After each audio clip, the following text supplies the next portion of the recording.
Hey guys, it's Tom out here at the house again. Stood up at Chigger Hill. Done a echo wood treatment today on some of my wooden ware. I've already put one dosing on it and couldn't record that because of the construction going on around here. But this stuff here is really good. We buy the 5-gallon mixed kind. It's like $80, but the 1 gallon is like $20. So what we do is buy the 5-gallon and then just dose out 40 grams per gallon, and that'll make the right mixture for treating this wood. Now this here, it's not a water repellent, it's just a rot preventative. So you still have to treat it for water repellents. So anyway, we're going to go ahead and get started. The other thing is, this is why you don't buy Harbor Freight gloves to do anything with. Just carrying this stuff out here, these gloves has already got a hole in them. So what I really like to use is these right here, Venom steel gloves. Look on Amazon, you can find them. They're expensive, but you won't have any trouble with them.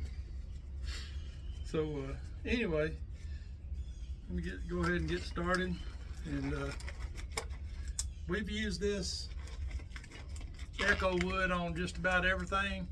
Now I've made these right here, and I've got blueprints for them. If anyone wants a blueprint, you can comment down in the video, and I'll send you a PDF with the blueprints.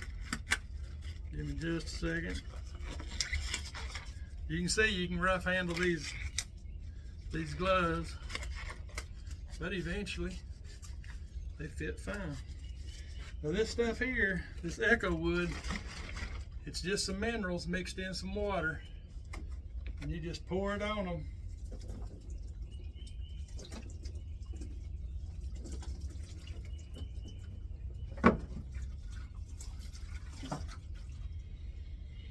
Just like that. Now it will stain everything that it touches, so just be aware of that. Let me get some of this stuff out of here.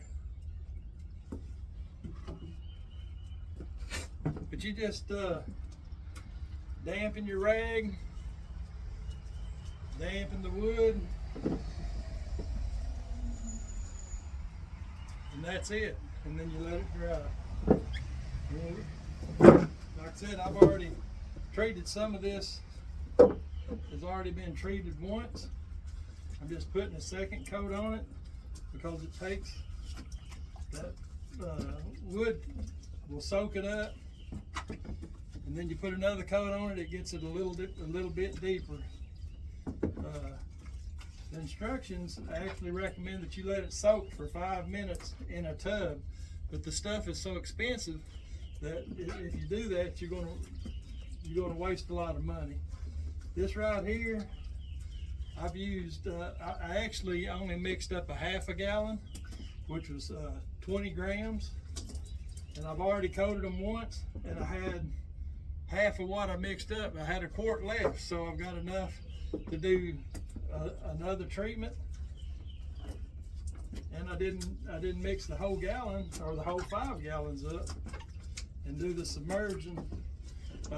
You can save this stuff for about a week, but after that it gets kind of unusable. It develops a smell like it's got a rot to it or something, but it's not a biological product, so it's not really rotting. It's just souring or whatever. But as you can see, it's pretty quick. You just dose it down.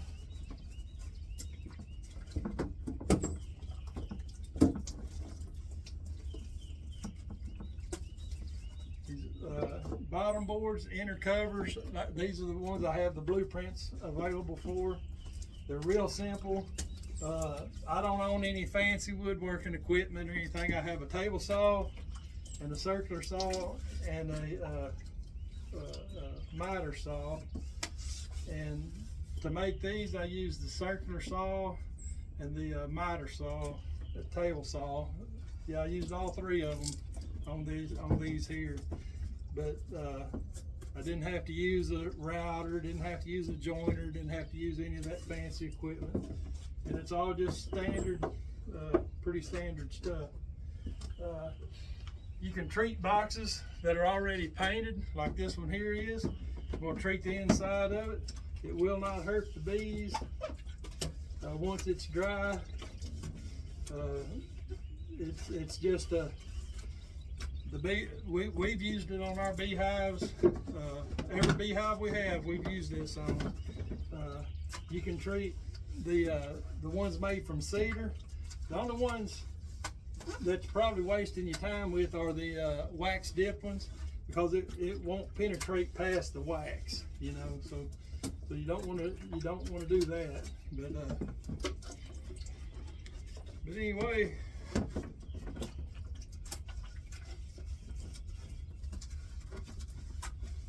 and that's that.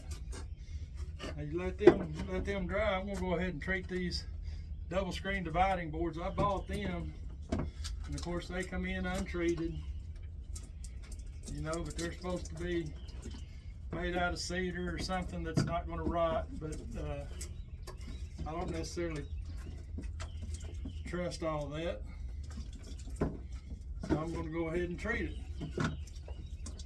I've got the stuff, I've already made it up, so it's not no big deal. Go ahead and treat them. Let me move that out of the way.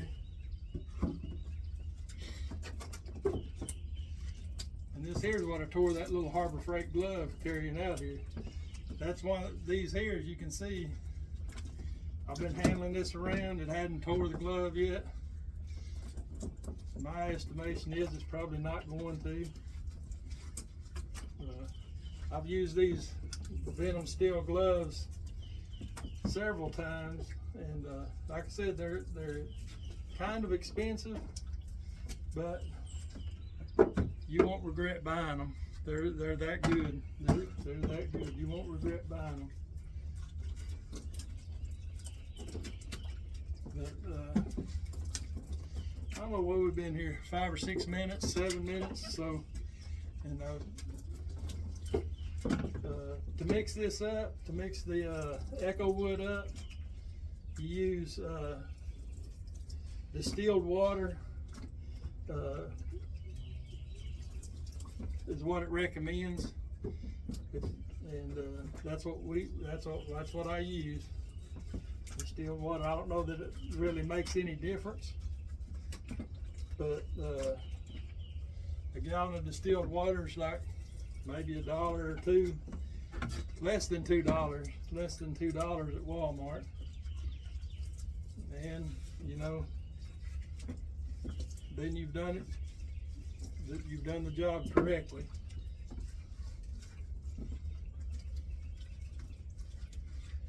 But anyway, the other thing is the wire that's on here. This stuff doesn't affect the wire. It's not, you know, even though this is it's a mineral treatment, you know, so it's not going to rust the wire. It's not going to harm the wire. It's actually just kind of runs off of it with no problem.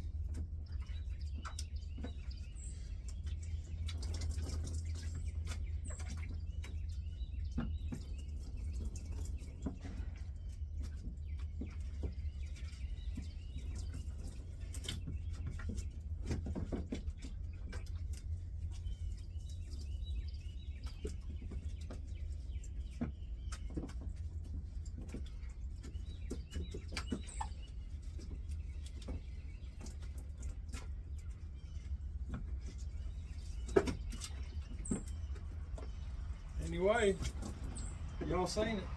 It's that easy. You can coat them as many times as you want to. Just let them dry in between, and should be good. That wire finally did poke a hole in that one glove, but that was it. Now that stuff will. That's why you wear gloves. Is it will turn your nail bed funny colors, your fingernails and all that. So. Anyhow, I'm gonna get this stuff cleaned up, and I'll get this uploaded. Y'all have a good day. And there's my motorcycle. Been riding it a little bit. Fun stuff. Anyway, y'all have a good day.